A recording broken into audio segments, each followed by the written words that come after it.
L'aïkido par rapport aux disciplines traditionnelles que l'on connaît, que sont le judo et le karaté. Ce sont des disciplines olympiques ou qui aspirent à le devenir pour le karaté. Le karaté est un art martial de technique de pied, de poing, où on va frapper à chaque fois et où le partenaire ou l'adversaire va devoir bloquer les coups. En judo, il faut accrocher, attraper le partenaire, bouger avec lui, essayer de le déséquilibrer et il y a un rapport de force qui va se créer entre les deux. L'aïkido travaille lui sur l'attaque du partenaire, c'est-à-dire que tant qu'il n'y a pas d'attaque, il n'y a pas de technique et on ne cherche pas à bloquer la technique, on cherche au contraire à absorber l'attaque et à dissuader le partenaire de recommencer son attaque.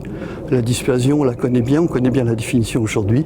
On finit par travailler sur une articulation quelconque, poignet, coude, épaule, cervicale, genou, pour l'inciter à ne pas recommencer. On peut commencer l'aïki à n'importe quel âge.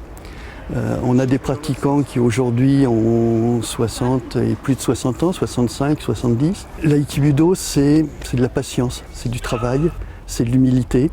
Il faut répéter, répéter, répéter, et il faut prendre son temps.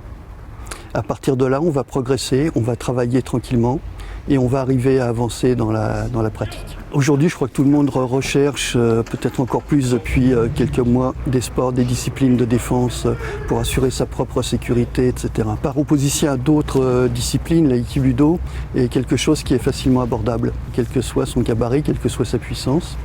Et donc on est plus naturellement tenté à aller vers l'aïkido. On a créé la section enfants à la fin des années 80 pour répondre à une demande justement des parents qui nous voyaient travailler et qui avaient envie que leurs enfants puissent s'initier, puisque à travers ce travail, on leur apprend un certain nombre de choses que sont le respect, l'humilité et puis une certaine forme de tenue.